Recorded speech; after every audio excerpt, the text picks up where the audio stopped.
శ్రీ సత్యసాయి జిల్లా ధర్మవరం పట్టణంలో వాల్మీకి సంక్షేమ సంఘం నాయకులు మాట్లాడుతూ నంద్యాల జిల్లాలో చిన్నారి శ్రవంతి అత్యాచారం హత్యకు నిరసన తెలియజేశారు.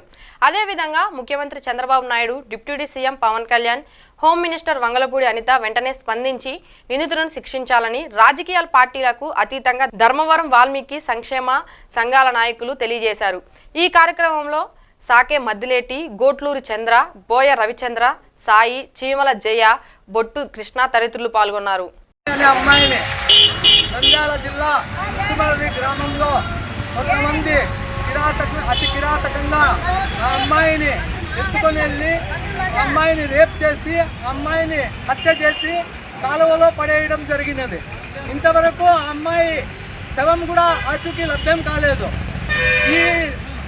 ఈ కిరాతకానికి ఒడికట్టిన శిక్ష, వారికి కఠినమైన శిక్ష విధించాలని మా వాల్మీకి సంఘం తరఫున కోరుతున్నాము. ప్రభుత్వం వెంటనే స్పందించి ఆ అమ్మాయి కుటుంబానికి కూడా సహాయ సహకారాలు అందించాలని ఈ సభాముఖంగా తెలియజేస్తున్నాము. ఈ రోజున ధర్మవరం వాల్మీకి సంక్షేమ సంఘం ఆధ్వర్యంలో గత 4 రోజుల క్రితం నంద్యాల జిల్లా ముచ్చుమర్రి గ్రామంలో వాల్మీకి సామాజిక వర్గానికి చెందినటువంటి 8 ఏళ్ల చిన్నారి స్రవంతి అత్యాచారం చేసి హత్య గావించబడింది. అందుకు ఈరోజు చింతిస్తూ మేమందరము కూడా ధర్మవరం వాల్మీకి విగ్రహం దగ్గర నివాళులు అర్పించడం జరుగుతూ ఉంది.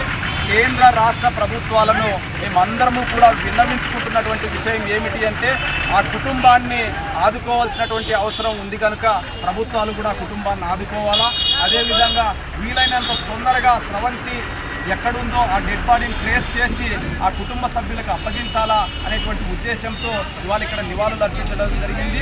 ఈ రోజున ఇక్కడ రాజకీయ పార్టీలకు అతీతంగా వాల్మీకి సంఘం నాయకులందరూ కూడా పాల్గొనడం జరిగింది. కనుక ఆ కుటుంబానికి న్యాయం జరిగే వరకు కూడా మేమందరము కలిసికట్టుగా పోరాటం చేస్తామని తెలియపరుస్తూ సెలవు తీసుకున్నాం.